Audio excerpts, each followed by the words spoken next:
to Ferregola azana problème na justice ya Congo o itali makambo itali ba impôt pena kolandisama na infraction wana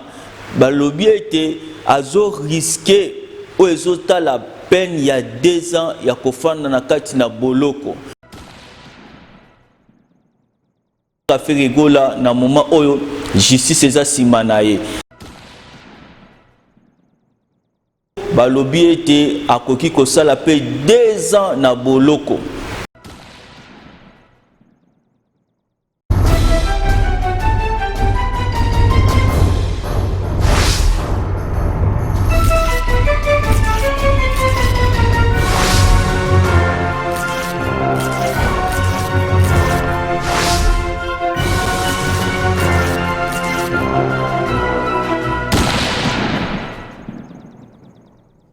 Ndeko, en tout cas, lelo tozo solo la po na mona mboka Ferregola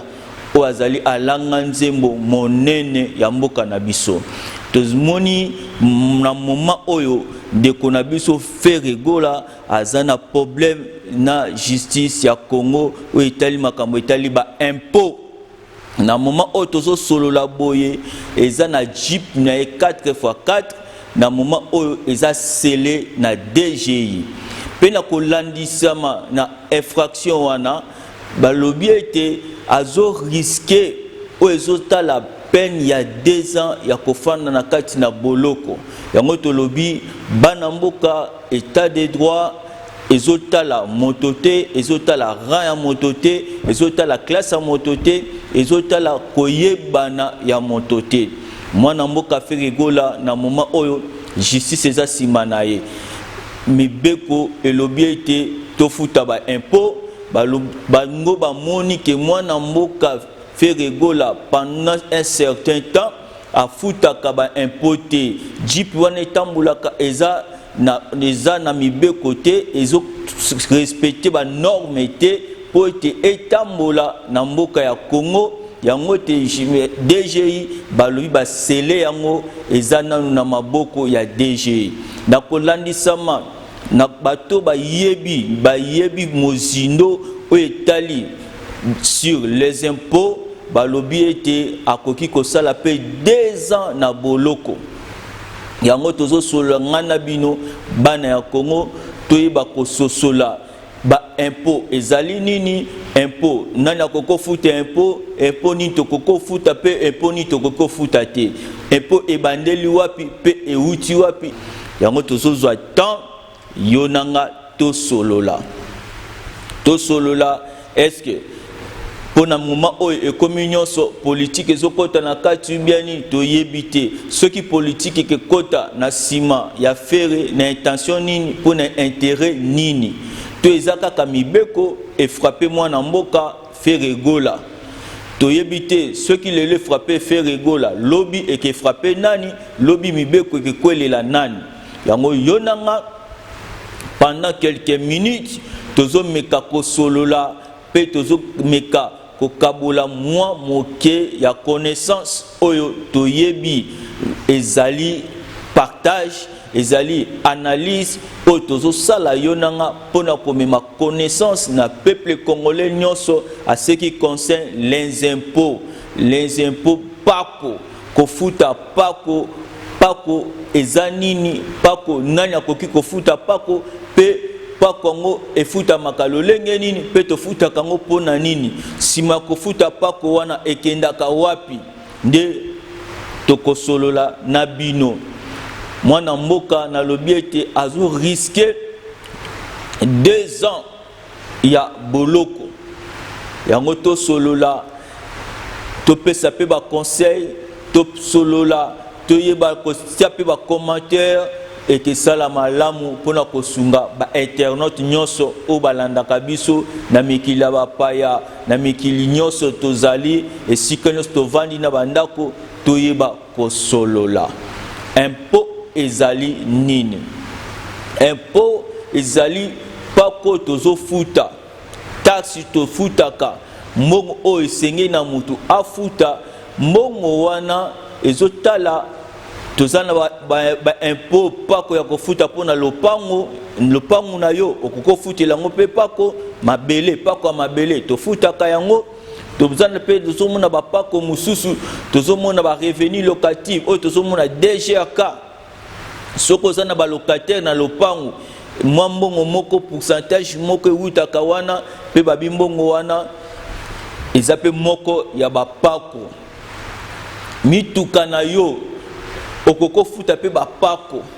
Tozomona net mingi to mesana ba chauffeur mozomona mikolo tozobima te pona vignette bazokokanga vignette bazokangela ngo makasi yongana kotambola te le na mutuka yango wana eza moko pe ya bapako oyo moto asengeli kofuta. Bapako eza ebele na domaine nyonso moto asalaka. Tomonaka pe bapako bato basalaka musala ya kochumula mabulu mpona kobimisa oyo ezali babozwi oyo ezali na mabele lokola badiama babolo oyo nyonso ezali na mabele balobi ete bafutaka pe bapako na bango. Me bacommerçant bafutaka pe bapako na bango. Me bamamo bazoteka na coin azoteka mwa mapa azoteka mwa mwa manga na ye azoteka mwa mikate omona bapapa balekaka bamama musu balekaka bazotikela bango mwa batike apres na sima baye bazwi mwa mbongo moko boye. Yango wana nyonso eza kaka pako papa mama esiko ozalanda biso na ndako eza eloko ya sika te eza eloko ezalaka nango banda kala tomona ngo te ebandi kaka pa feregola te eza makambo ezalaka na mboka oyo. Mais lelo frappé ndeko fere par rapport ndenge bato ya DGI bamoni babete le kolo ya ba retard to ya ba nyongo oyo mutuka wana ezotambola efutaka te depuis kota na Congo na mboka o RDC balobi ete mutuka oyo ekangama nanu efanda nanu pe na sima na yango babete bameka pe kolandela ye pe bameka kotia na prison ekomi lokola fraude moko songolo. Ekomi lokola fraude moko songolo po ete atosaki mibeko te po ete airespectaki oyo ezali mitindo oyo balobi na mboka te. Yango nazoyebisa mama nazoyebisa papa moko nazoyebisa ndeko moko siko ozali ozolanda biso tolobi ete lisolo ezali lisolo ya pako. Na nsima makambo oyo tososola ntango mosusu mpe yo siko ozali nanu ekomeli yo te. Mais lobi ekoki kokomela yo lobi ane kokomela motu mosusu. Mais tozosolola awa po toyeba toza na droit ya kofuta yango to toza na droit ya kofuta pako te. Ndeko feregola aza na droit ya kofuta pako to aza na droit ya kofuta pako te. Prison ona akosala to esengaka pe makambo mosusu akofuta bamani to akofuta ba droit oyo bakosenga ye po ete azala libre azala kite na likambo oyo. Ndeko mama papa tozosolola likambo oyo eza capital eza kaka pona feregola te eza pona biso nyonso bakongole. Toza na droit ya kofuta pako toza na droit ya kofuta mabele oyo yozonyata mabele oyo yosomba oza na droit ya kofutela yango pako. Bapako eza ebele mais oyo bazokangela ndeko na biso feregola eza kaka makambo ya mutuka ezo respecté te ba eza saisi eza parce que mutuka wana eumeli etamboli na mboka oyo efutaka pako te. Na yango bastali makambo wana nyonso babete ifasala 2 ans. Est-ce que eza malamu to eza mabe? Na lisolo tokosolola yondo ko conclure yondo koloba na sima ya koyeba kososola makambo oyo. Pako eza nini? Pako na lobi ezali mbongo oyo ezali droit devoir po na congolais nyonso. esengeli tofuta yango pako eza mbongo oyo tofutaka moto nyonso afutaka po ete eservir mbongo wana yango nde esombelaka mpe basoda bateni esombaka mpe makambo ebele esalaka makambo ebele mpo na mboka donc eza kaka kola mbongo na yo moko mais moto bato groupe de gens bafandi bazogere yango donc bato bafandaka groupe oyo ya bato bazogere contribution mbongo eza toza en famille toza lisanga toyokani ete tobongisa esika moko songolo tobongisa swati quartier swati lopango na biso swati makambo tofandi na association to na club tobite totiaka ata mwa mbongo moko moke moke mpo na nsima mbongo wana ntango ekekoma ebele tosala baprojet mpo ete lisanga na biso ekende liboso donc nazoloba ngo na lingala nazoloba ngo na nini moko mpo moto nyonso a comprendre. Ça sert à rien de français belé ko utiliser ba terme belé muta comprendre te mais tozolo bana lingala pour mutu nyoso comprendre congolais nyoso sosola donc pako ezalo kola ezali dans ce que on a dété une explication pour comprendre pako ezali tokoko vanda lisanga ezalo ko to fandi lisanga to lebete to tsakata mwa moke po te na sima ya kosangisa mbongo oyo tosala projet boye tosala likambo boye mais na niveau ya l'état yango tozoba te l'état nde mutu asalaka gestion ya pako donc l'état congolais biso aneti l'état na biso nde akosala ekateli akoloba ete pona mapangu bokofuta boye pona mituka bokofuta boye nyonso wana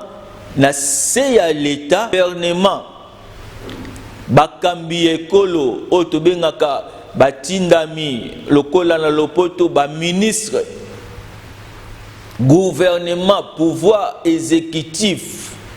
nde mutu asalandelaka mpenza makambo wana na niveau ya mboka toza na gouvernement exécutif oyo ezokamba maleti lelo epai ya papa na biso elukamba na toyekokitana gouvernement provincial oyo tozomona lelo papa na biso gouverneur azokokamba donc ezali makambo oyo ndenge etambolaka eza likambo ya sika te eza likambo ezalaka nango bandakala ezalaka nango bandakala mais toyebi ete lokole frappé mwana mboka Ferregola ça peut créer de ekokokanga ekoki kolobama na lolenge ebele mais mpo na biso tozotalisa congolais ke kofuta pako esengeli moto nyonso afuta pako kofuta pako esengeli moto nyonso atia mayele na ye na esika wana parce que eza mbongo nalobi eza mbongo na yo na nga tozosangisa yango ezokende na esika moko songolo mpo lobi mbongo wana mpe kaka esalela biso bolamu moko ya mbongo te ekende na poche ya bato moko to ekende na poche ya bakambi te yekolo o te eza mbongo oyo yo nanga tokofuta apres kofuta yango basangisi yango bayebi kotinda yango na babipai na bipai yango nde ezosala ke memi kita ya mboka oyo tozoloba neti budget na biso soko oyoki lelo président Facha azobeta tolo toza na budget faut tosala budget ya autant au budget koma boye boye c'est par rapport ya ba taxe o ngana yo tokofuta par rapport ya ba taxe oyo ba biloko ezouta libanda ezokota c'est par rapport ya ba mituka ndenge zoya ezokota na Kinshasa balobi nyonso wana ba droit wana nyonso ba futaka yango nde salaka ite mboka pe ekoma na budget ya likolo ekoma na budget ya malamu yango nazo talisa yo nanu importance ya impôt importance ya pako yango soko yekina tina bakasu bakote bakasu balesa bato bazo frauder bazo sala ba biloko moko ya lokuta ya mabe pona ko dévier ba mbongo o esengeli bato bafuta pona bapaku yango na lobi ete ezali pasi donc soki tokofuta pa côté Congo pe kekende liboso te soki tokofuta pa mboka na biso ke tombwama yango nazoba na congolais nyonso tomona kaka mwana mboka feregola te lelo lobi pe kokozala yo lobi pe kokozala ndeko wana te tolobi ete état de droit tolukaki to assumer quoi assumer yango elobi ete toyeba ko respecter pe mibeko ya mboka ko respecter mibeko ya mboka eza pe moko ya ba impôt mais na total sabino awa impôt eza kaka mbongo tozosangisa po esala makasi ekolo na biso pe lobi mbongo wana ekoko tonga ba école ekoki kotonga ba hôpitaux ekoki kotonga makambo malamu pona mboka oyo na bina sima ya kolokota mbongo wana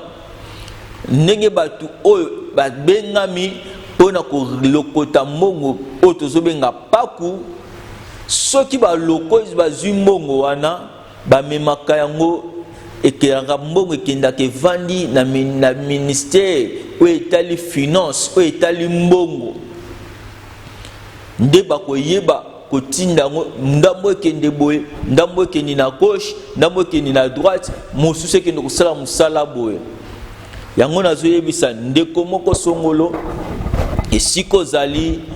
tolobi to soutenir ba action ya mboka eza mabe te kofuta pako mais problème moko ezali awa nazoloba na ba autorité ya mboka nazoloba na bakambi bakonzi ya mboka oyo bozokamba biso ezala na niveau provincial ezala na niveau national mbongo oyo bato bazofuta ba taxe na bango bazofuta ba paku na bango eza mbongo ya baposhi na bino te eza ba mbongo oyo bino bokotsaka na baposhi na bino te yango zomona conséquence ya négligence ya batu bazozwa susu makasi bazozwa susu courage wana tia kofuta ba paku po ete bino nde bozosalela yango mabe tolobi paku eza mbongo oyo ezongelaka biso na lolenge mususu eza mbongo oyo ezongelaka biso na lolenge mususu na bimisi mbongo nanga po lobi makadame ezala bosalela biso banzela malamu to bimisi mbongo na biso po lobi botiela biso ba lumière l'éclairage public to bimisi mbongo na biso po lobi totambola na mituka mabulu ezala te to bimisi mbongo na biso po makambo ezala malamu yango nazoloba na bakongole to ndima kofuta pako eza mabete kofuta pako mais bakonzi pe boyeba ko gérer mbongo wana tomoni na tango kala babane kofuta bapako kofuta pako ebandi na tango kala ebanda ndenge nini batu banda kosala babilanga na bango mais banda kozala na batu bakouta musika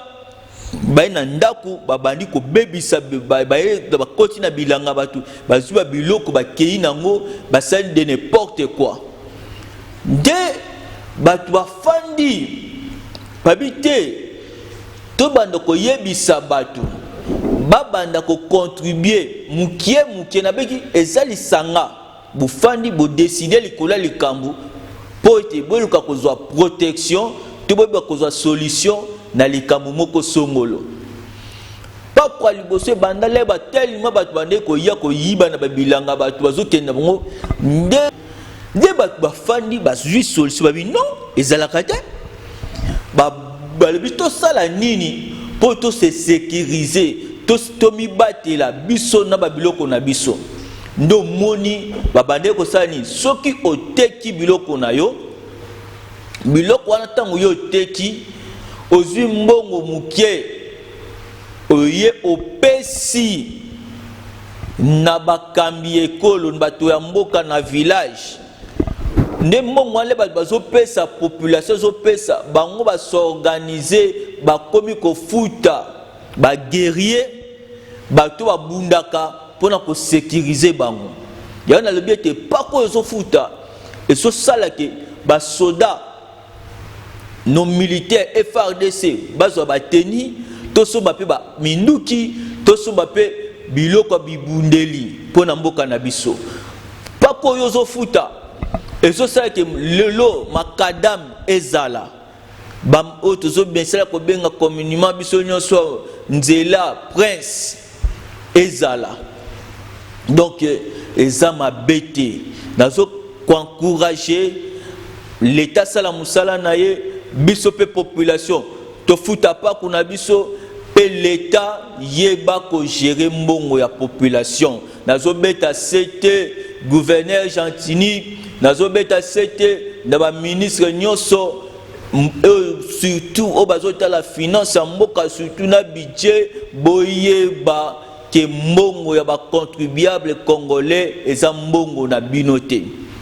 eza mbongo ya l'état pona musala ya l'état abozoluka bokangisa mwana mboka feregola pona ba impôt tomona pe ba impongo pe ba mbongo na biso tozo contribuer esala musala ce que ezala mbongo po botana ba poche na bino ce que ezala mbongo po bolingila biso bana basi ebele tolobi ete wana penza bozo sala musala mabe wana penza bozo beta mabe donc bo beta malamu toko féliciter bino pe ko encourager batu ko futa et ko encourager batu ko futa pako donc souci na biso musale sala malamu musale kende liboso to encourager to bete to boite au moins na mboka to encourager to te mais to lobete musala et salama si c'est vrai que moi na mboka feregola azana no azana alimate to sengi abongisa kofuta pa ko eza mabete eza kaka pona yo soki mutuka wana ezotambola na nzela mabulu mutu kekebe banoki donc yango wana moto nyonso futa pa ko na yo salama kama malamu yango bomonda ka ba miziba ba footballeur ya mikila poto ebele bandoko mona bango bazoba tazana problème na justice parce que bazolika bakangi ba bien bafuteli ba futisi ba man po afroda na force na afroda afutaka pa côté abane ko diemela na ninga mabe ba PCP ba amande ebele afuta parce que batali ba bien azali nango batali bozu azali nango azaki mutafuta taxe net ya ba million ya ko futa ya ba 1000 babité ou eza fraude